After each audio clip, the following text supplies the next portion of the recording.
കോളേജിൽ പഠിക്കുന്ന കാലത്ത് വളരെ യാദൃച്ഛികമായി ഒരു പാട്ട് കേട്ടു. കോളേജിലെ ആർട്സ് ഫെസ്റ്റിവലിന് അന്നത്തെ മൈക്ക് സെറ്റിലൂടെയാണ് ആ പാട്ട് കേട്ടത്. അന്ന് വരെ കേട്ടതിൽ നിന്ന് വ്യത്യസ്തമായ ഒരു ഗാനം. പരിചിതമല്ലാത്ത എന്നാൽ കേൾക്കാൻ ഇമ്പമുള്ള ശൈലിയിലുള്ള ആ പാട്ട് യോദ്ധ എന്ന മോഹൻലാൽ സിനിമയ്ക്ക് വേണ്ടി AR റഹ്മാൻ തയ്യാറാക്കിയതെന്ന് പിന്നീടാണ് അറിഞ്ഞത്. ആ സിനിമ പിന്നീട് തിയേറ്ററിൽ പോയി കണ്ടു. മലയാളികൾ അതുവരെ കണ്ടതിൽ നിന്ന് വളരെ വ്യത്യസ്തമായ ഒരു കഥയും ഭൂപ്രദേശങ്ങളും ഗാനങ്ങളും പശ്ചാത്തല സംഗീതവും മോഹൻലാലും ജഗദീഷ് ശ്രീകുമാറും തകർത്തഭിനയിച്ച് മലയാളികളെ പൊട്ടിച്ചിരിപ്പിച്ച ആ സിനിമയിലെ ലൊക്കേഷനുകളും കഥാപാത്രങ്ങളും തേടിപ്പോയ ഒരു അധ്യാപകനാണ് നമ്മളോട് ഇന്ന് സംസാരിക്കുന്നത്. നമുക്ക് ഏവർക്കും പ്രിയപ്പെട്ട യോദ്ധ എന്ന മൂവി ഈ സെപ്റ്റംബറിൽ 29 വർഷങ്ങൾ തികയ്ക്കുകയാണ്. കേന്ദ്രീയ വിദ്യാലയത്തിൽ അധ്യാപകനായ സന്തോഷ് ഖന്നയാണ് ഈ കഥകൾ പറയാൻ നമ്മളോടൊപ്പം ചേരുന്നത്.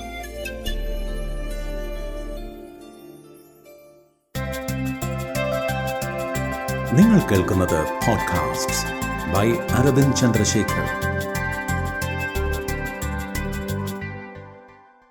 Welcome to podcast by Aravind Chandrasekhar. Santhosh Khanna അധ്യാപകനാണ്. കണ്ണൂർ പയ്യന്നൂരിൽ നിന്നാണ്. അധ്യാപകൻ മാത്രമല്ല, വായനയും സംഗീതവും യാത്രകളും ഒക്കെ ഒരുപാട് ഇഷ്ടപ്പെടുന്ന ആളാണ്. എന്തുകൊണ്ടാണ് ഒരു അധ്യാപകൻ? ഇന്നത്തെ എപ്പിസോഡിൽ ഒരുപാട് കഥകൾ പറയാനുണ്ട്. യാത്രകൾ ചെയ്യുന്ന ആളെന്നുള്ള രീതിയിൽ ഒരുപാട് സ്റ്റോറീസ് പറയാൻ പറ്റുന്ന ഒരാളാണ്. അതിലേറെ പ്രത്യേകത എന്താണെന്ന് വെച്ച് കഴിഞ്ഞാൽ, മലയാളികൾക്ക് ഏറ്റവും ഇഷ്ടപ്പെട്ട ഒരു സിനിമയിലെ കഥാപാത്രത്തിനെ തേടിപ്പോയ ആളാണ്. അല്ലെങ്കിൽ യാത്രകൾക്കിടയിൽ അദ്ദേഹത്തിനെ കണ്ടുമുട്ടിയ കഥകളും കൂടെ നമ്മളിന്ന് പറയുന്നുണ്ട്.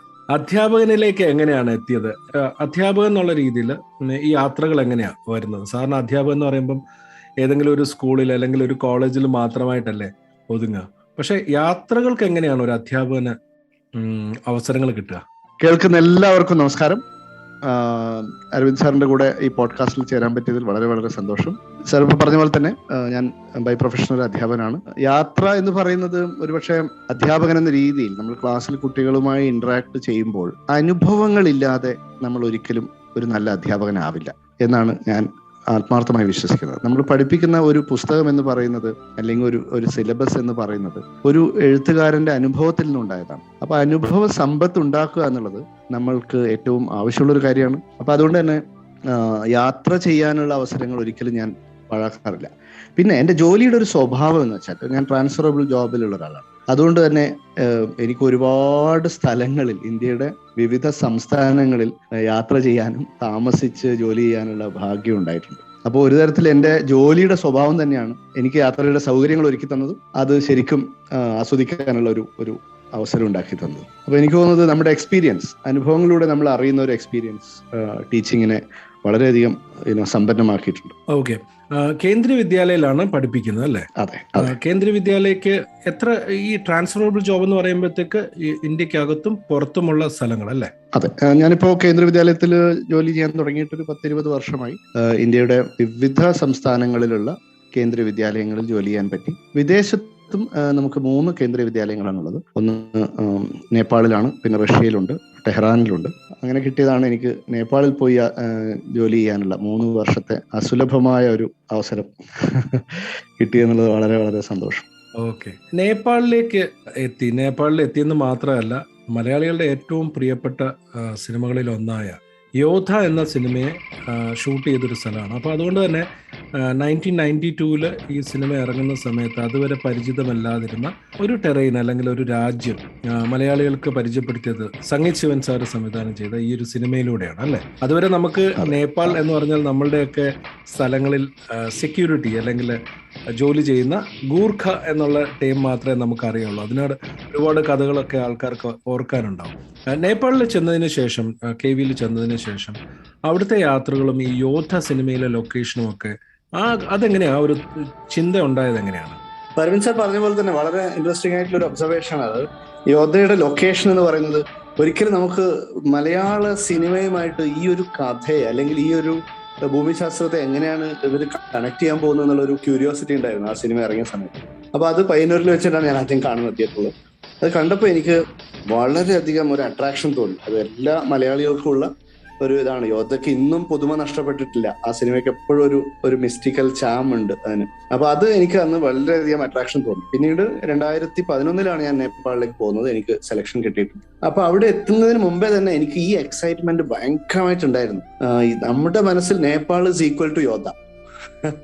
അതാണ് നമുക്കുള്ള ഒരു സമവാക്യം എന്ന് പറയാം. അപ്പൊ അവിടെ എത്തിക്കഴിഞ്ഞാൽ എങ്ങനെയെങ്കിലും ഈ യോദ്ധയിൽ നമ്മുടെ മനസ്സിൽ അത്രയും ഡീപ്പായിട്ട് അതിങ്ങനെ ഇംപ്രിന്റഡ് ആയിരിക്കുകയാണ്. ലാലേട്ടന്റെയും അവരുടെ ഒക്കെ പെർഫോമൻസും, പിന്നെ റിംപോച്ചെ എന്ന കുട്ടിയും, പിന്നെ ജഗതി ചേട്ടന്റെ തമാശകളും, അങ്ങനെ അതിന്റെ ഒരു സിനിമാറ്റോഗ്രാഫി, സന്തോഷ് ശിവൻ സാറിന്റെ ഒരു വർക്ക്, സംഗീത് ശിവൻ സാറിന്റെ ഡയറക്ഷൻ, ഒരു അതിമനോഹരമായിട്ടുള്ള ഒരു കോമ്പിനേഷനാണ് ആ സിനിമയിലുള്ളത്. പിന്നെ AR റഹ്മാന്റെ മ്യൂസിക്. അപ്പോൾ ഞാൻ അവിടെ എത്തിയപ്പോൾ തന്നെ എനിക്ക് അന്വേഷിക്കാൻ വളരെയധികം താല്പര്യം ഉണ്ടായിരുന്നു. പൊതുവെ എനിക്ക് ഇങ്ങനെയുള്ള ടൈപ്പ് ഓഫ് യാത്രകൾ വളരെ ഇഷ്ടമാണ്. നമ്മൾ പുതിയതായിട്ട് എന്തെങ്കിലും ഒരു സ്ഥലത്ത് പോയി കണ്ടെത്തുക എന്ന്, വെറുതെ ഒരു സ്ഥലത്തെ ഡിസ്ക്രൈബ് ചെയ്യുന്നതിന് പകരം അതുമായി ബന്ധപ്പെട്ടിട്ടുള്ള എന്തെങ്കിലും ഒരു യുണീക്ക് ആയിട്ടുള്ള കാര്യം കണ്ടെത്തണം എന്നൊരു ആഗ്രഹം പണ്ടേ ഉള്ളൂ. പൊതുവെ അങ്ങനെയുള്ള യാത്രകളാണ് ഞാൻ കൂടുതലും ചെയ്തിരിക്കുന്നത്.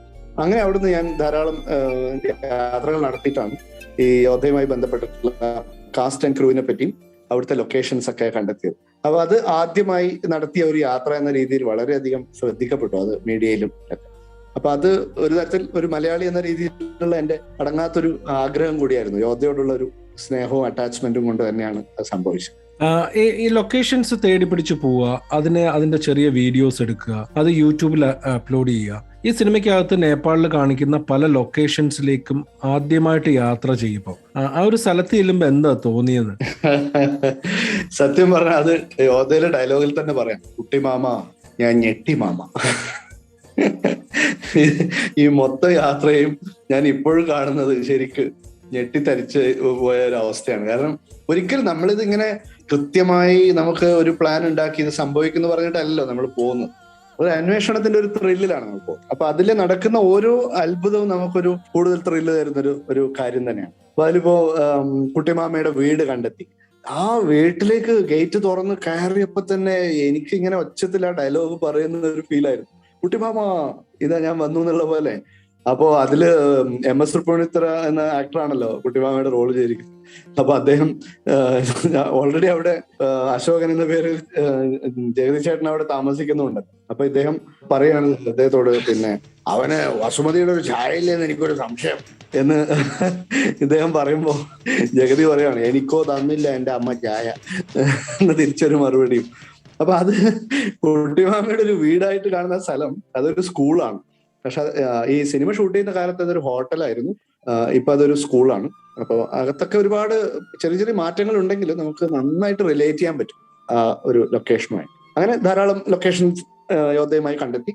ഇത് പറഞ്ഞ പോലെ തന്നെ യൂട്യൂബ് ചാനലിൽ ഞാൻ കേരളത്തിലും അതുപോലെ കന്മദം പോലെയുള്ള സിനിമയുടെ ലൊക്കേഷൻ, ഇങ്ങനെയുള്ള കുറച്ച് സ്ഥലങ്ങൾ യോദ്ധയുടെ കേരളത്തിലുള്ള ലൊക്കേഷനെ പറ്റി അന്വേഷിച്ച് പോവുകയും കണ്ടെത്തുകയും ചെയ്തിട്ടുണ്ട്. അതൊരു ത്രില്ലാണ്. എനിക്ക് something new you are able to find, നമുക്ക് കണ്ടുപിടിക്കാൻ പറ്റുന്നത് ഒരു പുതിയ കാര്യം എന്ന് പറയുമ്പോൾ ഒരു സന്തോഷം.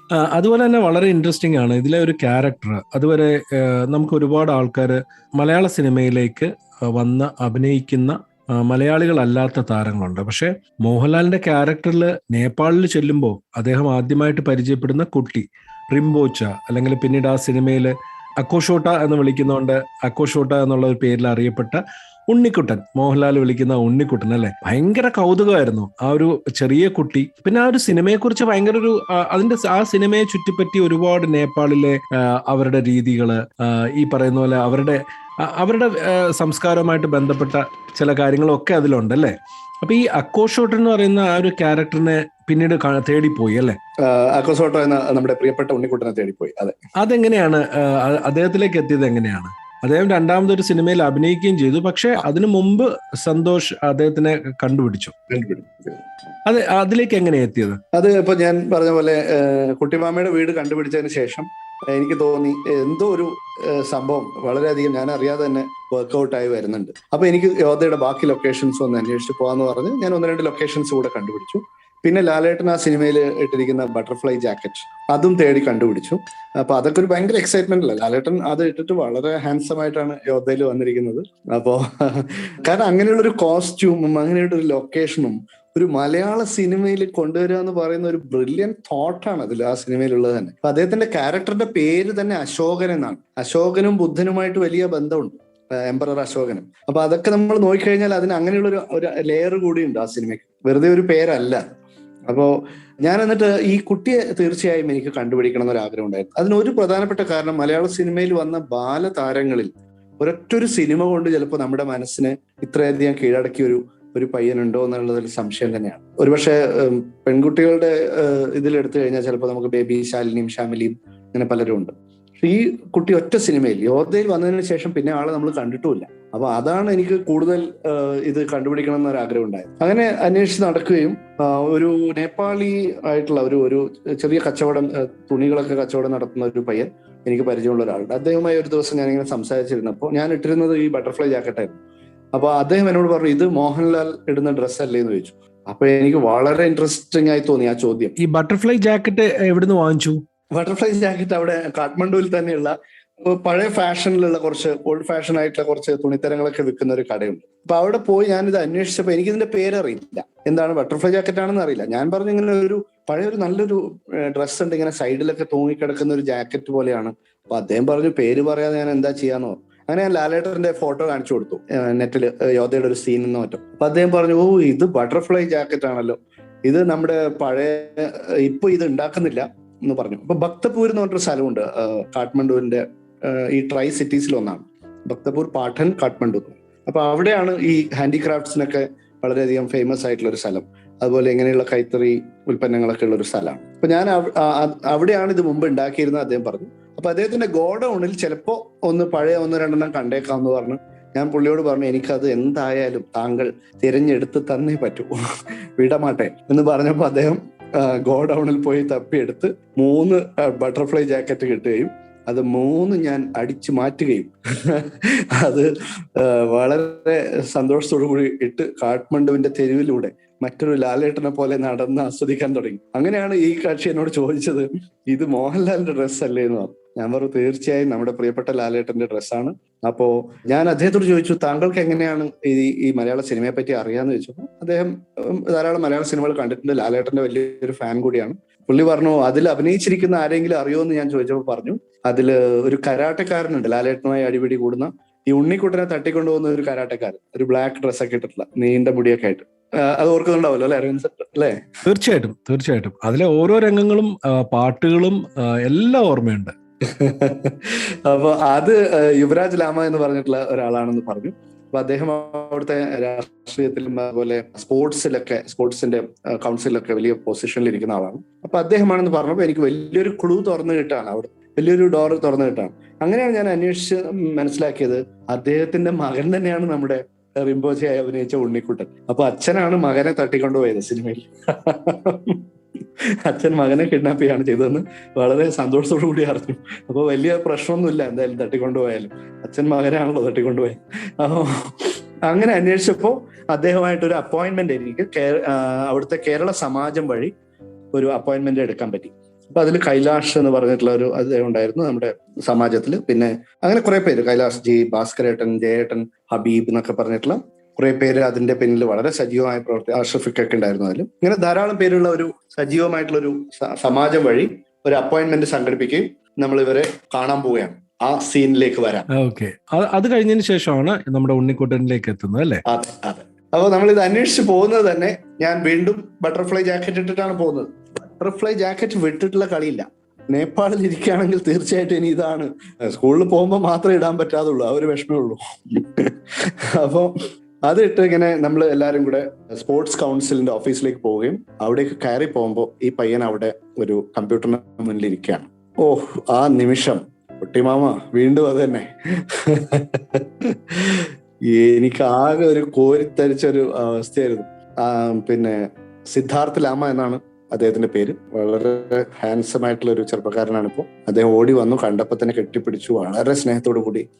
ഒരു നിമിഷം എന്തോ ഒരു യോദ്ധ വീണ്ടും സൃഷ്ടിക്കപ്പെടുന്ന ഒരു ഫീലായിരുന്നു. കാരണം അതിലും ഇങ്ങനെയാണ് ലാലേട്ടൻ കേരളത്തിൽ നിന്ന് വന്നിട്ടുള്ള ഒരു കഥാപാത്രമാണ് അഭിനയിക്കുന്നത്. കാഠ്മണ്ഡുവിൽ വരികയും ഈ കുട്ടിയുമായി വളരെ ആകസ്മികമായി കണ്ടുമുട്ടുകയും ചെയ്യാണ്. അപ്പൊ അതുപോലത്തെ ഒരു റീക്രിയേഷൻ നമ്മളറിയാതെ സംഭവിക്കുന്ന പോലെ തോന്നി ഇൻ റിയാലിറ്റി. അപ്പൊ അദ്ദേഹവുമായി സംസാരിച്ചു. അദ്ദേഹത്തിന്റെ അച്ഛൻ വന്നു, യുവരാജ് ലാമ വന്നു. പിന്നെ ഇവരോടൊക്കെ ഇരുന്ന് സംസാരിക്കുകയും നമ്മൾ അവിടുത്തെ ഓണ പരിപാടിക്ക് ഇവരെ ക്ഷണിക്കുകയും ചെയ്തു. അപ്പൊ അതോടുകൂടി ഇത് വലിയൊരു സംഭവമായി, സമാജത്തിനും വലിയ ഒരു കാര്യമായി, ഒരു നേട്ടമായി നമ്മൾ അതിനെ പ്രൊജക്ട് ചെയ്യുകയും ചെയ്തു. പിന്നെയാണ് ഞാൻ എൻ്റെ ബ്ലോഗിലും മാതൃഭൂമിയുടെ യാത്രയിലും മാഗസിനിലും ഒക്കെ ഈ കണ്ടുപിടുത്തത്തെ പറ്റി വിശദമായി എഴുതിയത്. അതിപ്പോ നമുക്ക് ഗൂഗിളിലൊക്കെ സെർച്ച് ചെയ്ത് കിട്ടുന്ന കാര്യമാണ്. പിന്നെ ധാരാളം TV ഇന്റർവ്യൂസ് ഒക്കെ വന്നു, ഞാനും ഈ കുട്ടിയുമായിട്ടുള്ളതും പിന്നെ ഞാൻ നേരിട്ട് എൻ്റെ പുസ്തകത്തിനെ ബേസ് ചെയ്തിട്ട് പറഞ്ഞതൊക്കെ ഉള്ളത് വന്നു. അങ്ങനെയാണ് ഈ കഥ ലോകം പിന്നീട് അറിയുന്നതും പുറത്തറിയുന്നതും. പിന്നെയാണ് അദ്ദേഹത്തിന് അരവിന്ദ് സാർ നേരത്തെ പറഞ്ഞ പോലെ ഇടവപ്പാതി എന്ന സിനിമയിലേക്കുള്ള ക്ഷണം വരുന്നതും ലെനിൻ രാജേന്ദ്രൻ സാറിന്റെ ആ സിനിമയിൽ അദ്ദേഹം വീണ്ടും വന്ന് ഒരു മെയിൻ റോളിൽ അഭിനയിക്കുകയും ചെയ്തു. അങ്ങനെ ആ സമയത്ത് എനിക്ക് ലെനിൻ രാജേന്ദ്രൻ സാറുമായിട്ട് ധാരാളം സമയം ആ പ്രൊജക്ടിനെ പറ്റി സംസാരിക്കാനുള്ള അവസരം കിട്ടുകയും ചെയ്തിരുന്നു. അതാണ് ആ യുറേക്ക എന്ന ആ ഒരു കണ്ടുപിടുത്തം, ഉണ്ണിക്കുട്ടനെ കണ്ടുപിടിച്ച ദ മോസ്റ്റ് എക്സ്റ്റാറ്റിക് മൊമെന്റ് എന്ന് പറയാം. ഓക്കെ.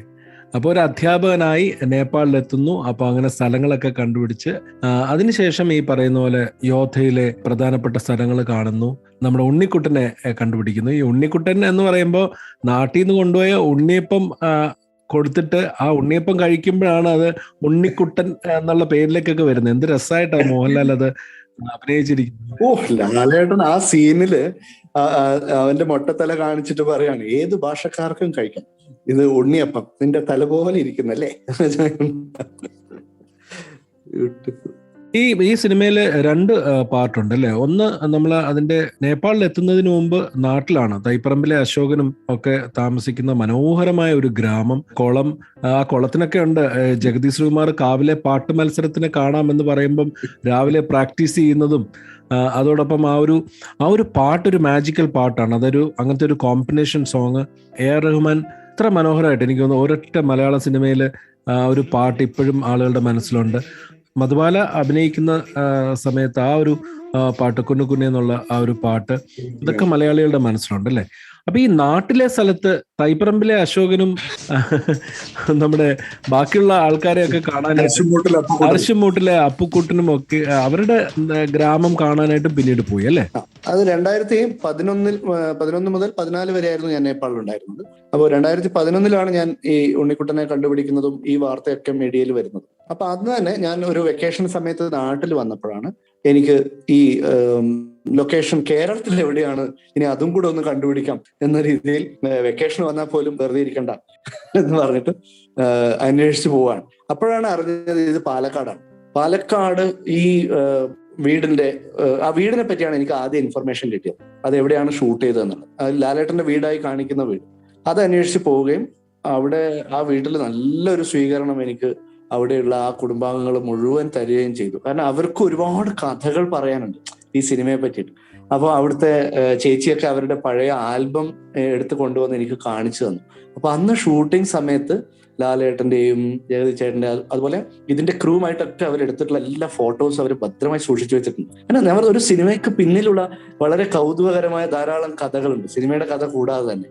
അതൊരു ഇൻട്രസ്റ്റിംഗ് ആയിട്ടുള്ള ഒരു സബ്ജക്റ്റ് അല്ലേ? അതാണ് എന്നെ എപ്പോഴും ത്രില്ല് അടുപ്പിക്കുന്നത്. എങ്ങനെയാണ് ഒരു സിനിമ ഉണ്ടാവുന്നത് എന്നൊരു കഥ കൂടി അറിയാൻ. അപ്പൊ അവിടെ പോവുകയും അവരുമായി പരിചയപ്പെടുകയും ചെയ്തു. അപ്പൊ അതിനോട് ചേർന്നിട്ട് തന്നെയാണ് ഈ ക്ഷേത്രവും ഉള്ളത്, പിന്നെ ആ കുളവും. പിന്നെ ആ ക്ഷേത്ര പരിസരത്താണ് ഇവർ ഈ പടകാളി ചണ്ടിച്ചങ്കരി എന്ന ഈ അതിമനോഹരമായിട്ടുള്ളൊരു പാട്ട് ഷൂട്ട് ചെയ്തിരിക്കുന്നത്. അപ്പൊ അവിടെയുള്ള ആ ലൊക്കേഷൻസ് കണ്ടുപിടിക്കുകയും പിന്നെ വേറൊരു കാര്യം കൂടെ, ചില ലൊക്കേഷൻസ് അവിടെ പാലക്കാട് മലമ്പുഴ ഭാഗത്തും ചില ലൊക്കേഷൻസ് യോധയുടെ ഷൂട്ട് ചെയ്തിട്ടുണ്ട്.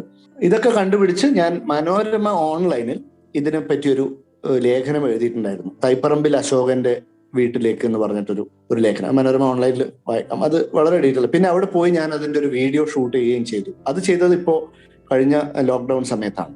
അവിടെ പോയി ഷൂട്ട് ചെയ്യാൻ പറ്റി. അപ്പൊ അങ്ങനെയാണ് ആ ലൊക്കേഷൻ കണ്ടുപിടിക്കുന്നത്. That was beautiful. പിന്നെ പറഞ്ഞ പോലെ യോധയുടെ ഈ ഒരു കേരള പാർട്ട് 1 എന്ന് പറയുന്ന ആ ഭാഗം ഒരുപക്ഷെ ചിരിച്ച് നമ്മൾ അത്രയും ആസ്വദിച്ചിട്ടുള്ള ഒരു ഇതാണ്. ശശിധരൻ ആറാട്ടുവഴി എന്ന തിരക്കഥാകൃത്തിന്റെ ഒരു സെൻസ് ഓഫ് ഹ്യൂമർ, മാജിക് നമ്മൾ അനുഭവിച്ച ഒരു തന്നെയാണ്. അശോകന് ക്ഷീണമാവാം പോലെയുള്ള ഡയലോഗുകളും. ഈ സിനിമയിൽ മലയാളികൾ ഒരുപാട് കാര്യങ്ങൾ, ഈ പറയുന്ന പോലെ ഈ ഫോറസ്റ്റ് മുഴുവൻ കാടാണല്ലോ, അതുപോലെ ഷാപ്പിന്റെ അതുവഴിയും നമുക്ക് വീട്ടിലേക്ക് പോകാമല്ലോ എന്നൊക്കെ പറയുന്നുണ്ട് അല്ലേ? ഇതിലെ ഓരോ ഡയലോഗും കുട്ടിമാമ ഞാൻ ഞെട്ടിമാമ, എനിക്കൊന്നും മലയാളികൾക്ക് ഈ സിനിമയുമായിട്ട് ബന്ധപ്പെട്ട സംഭാഷണങ്ങൾ അല്ലെങ്കിൽ അതിലെ സംഭാഷണ ശകലങ്ങൾ അത് നമ്മളുടെ ഒരു ദൈനംദിന ജീവിതത്തിൽ നമ്മൾ പല സമയത്തും തമാശക്കൊക്കെ പറയാറുണ്ട്. അപ്പോൾ ഈ സിനിമയ്ക്ക് അങ്ങനെ ഒരു വലിയ ഒരു പ്രാധാന്യമുണ്ട്. ഒരുപാട് ആൾക്കാർക്ക് ഓർമ്മകളും ആ ഒരു സിനിമ എനിക്ക് തോന്നുന്നു 90s ആ സിനിമ കണ്ട ആൾക്കാർക്കൊക്കെ ഇപ്പോഴും. വേറെ രസം എന്ന് വെച്ച് കഴിഞ്ഞാൽ ഒരു വർഷം കൂടെ കഴിയുമ്പോൾ അല്ലെങ്കിൽ ഒരു വർഷം കഴിയുമ്പോൾ 30 വർഷം തികയാണ്, പക്ഷെ ഇപ്പോഴും ആ സിനിമയെ മലയാളികൾ ഓർത്തു വെക്കുന്നു എന്നുള്ളത് വലിയൊരു കാര്യമല്ലേ അല്ലേ? സീരിയസ്ലി. മാത്രമല്ല അതിന്റെ ഫ്രഷ്നെസ് എപ്പോഴും നശിക്കുന്നില്ല. ആ സിനിമയ്ക്ക് എന്തോ ഒരു അങ്ങനെ ഒരു മാജിക് എനിക്ക് തോന്നി. നമുക്കറിയാം ഈ സിനിമയുടെ ക്ലൈമാക്സ് എന്താണെന്ന് അറിയാം, ഇദ്ദേഹം നേപ്പാളിൽ പോവുകയും ലാലേട്ടൻ പോവുകയും അവിടെ എന്ത് സംഭവിക്കും എന്നൊക്കെ അറിയാം. പക്ഷെ എന്നാലും അത് എന്തോ ഒരു കൗതുകം എപ്പോഴും ആ സിനിമ എപ്പോഴും ഏത് ജനറേഷനുമായിട്ട് അത് കണക്ട് ചെയ്യുന്നുണ്ട്. ഇതൊരു സം ഡിവൈൻ എനർജി പറയുന്ന പോലെ ആ സിനിമയിൽ അത് വർക്ക്ഔട്ട് ചെയ്തിട്ടുണ്ട് വളരെയധികം. ഇറ്റ്സ് ബ്യൂട്ടിഫുൾ ശരിക്കും പറഞ്ഞാൽ. പിന്നെ ഈ ഒരു പറഞ്ഞ നല്ലൊരു ഒബ്സർവേഷൻ ആണ്, അതായത് നമ്മുടെ നിത്യജീവിതത്തിന്റെ ഭാഗമായ കുറെ ഡയലോഗ്സ് ആ സിനിമ സമ്മാനിച്ചു എന്ന് പറയുന്നത്. ദേ വരുന്നു നിന്റെ മോഹൻ എന്നൊക്കെ പറയുന്ന ഡയലോഗൊക്കെ പല ആളുകളും വീടുകളിൽ പറഞ്ഞുകൊണ്ടിരിക്കുന്നുണ്ട്. അല്ല, അതില് എനിക്കൊന്ന് ഏറ്റവും കൂടുതൽ ഈ തെരഞ്ഞെടുപ്പുകൾ വരുന്ന സമയത്തും ഒക്കെ പറയുന്നതാണ് ഇനി അടുത്ത കാവിലെ പാട്ട് മത്സരത്തിന് കാണാമെന്ന് പറയുന്നത്. കാവിലെ പാട്ട് മത്സരത്തിന് കാണാം. അതെ. അപ്പൊ രസകരമാണ്.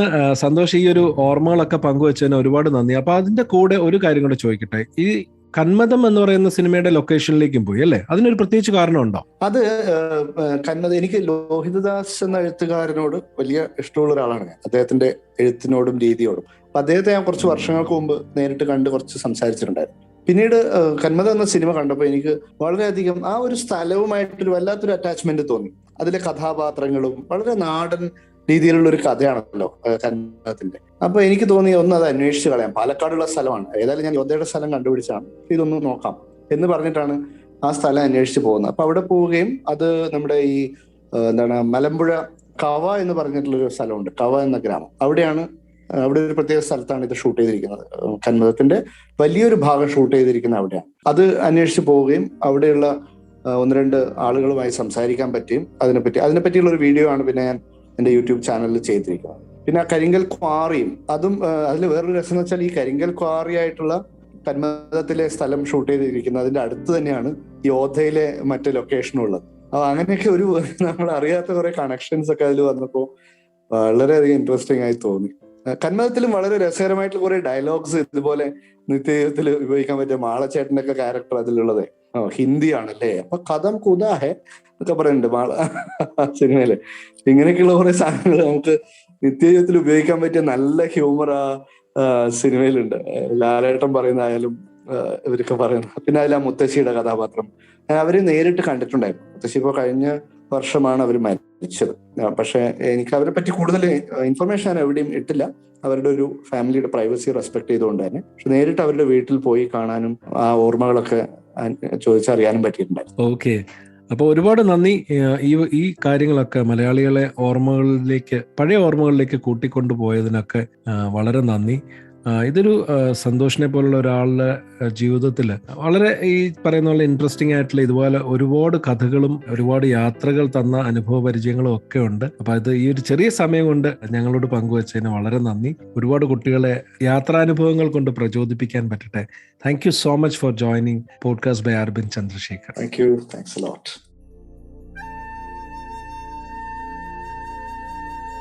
യോദ്ധ സിനിമയിലെ ഉണ്ണിക്കുട്ടനെയും മറ്റ് കഥാപാത്രങ്ങളെയും ആ സിനിമയുടെ കേരളത്തിലെയും നേപ്പാളിലെയും ലൊക്കേഷനുകളും തേടിപ്പോയ അധ്യാപകനായ സന്തോഷ് ഖന്നയാണ് നമ്മളോട് സംസാരിച്ചത്.